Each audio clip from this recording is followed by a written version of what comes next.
Chers élèves, bonjour. Revenons aujourd'hui sur la notion de proportionnalité.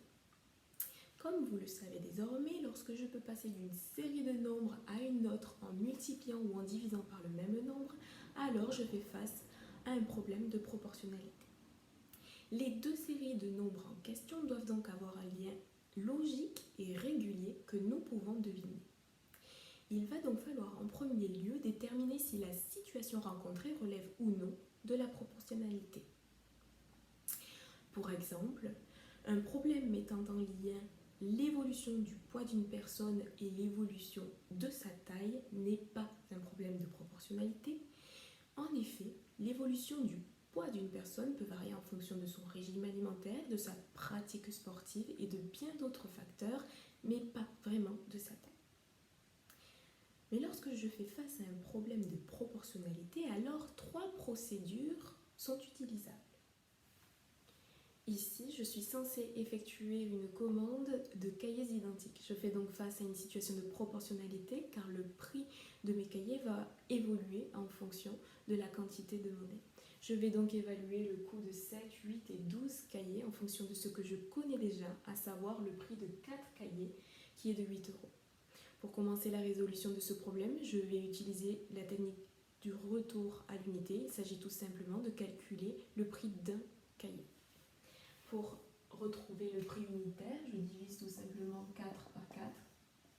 Je fais subir la même chose au prix puisque le prix est proportionnel à la quantité de cahiers demandés. Ainsi, 8 divisé par 4 me donne 2. Le prix d'un cahier est donc de 2 euros. Je vais pouvoir me servir de cette donnée pour évaluer le prix de 7 cahiers en multipliant tout simplement 7 par 2, ce qui me donne 14. Je sais donc que 7 cahiers coûtent 14 euros. Pour évaluer le prix de 8 cahiers, je peux utiliser une autre technique. Je vais me servir du coefficient de proportionnalité ou du coefficient multiplicateur dans cette situation. En effet, j'ai remarqué que pour déterminer le prix de cahiers, il fallait multiplier la quantité de cahiers commandés par 2. En effet, 1 fois 2, 2, 4 fois 2, 8, 7 fois 2, 14 et 8 fois 2, 16. Mon coefficient de proportionnalité est donc 2. Pour évaluer désormais le coût de 12 cahiers, je vais me servir des données que j'ai déjà trouvées. En effet, 12, c'est 4 plus 8.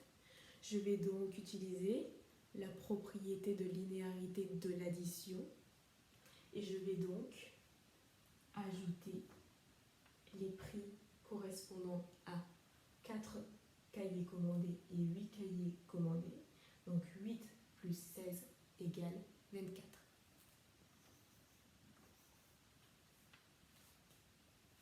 Voici donc 3 techniques qui te serviront à résoudre un problème de proportionnalité.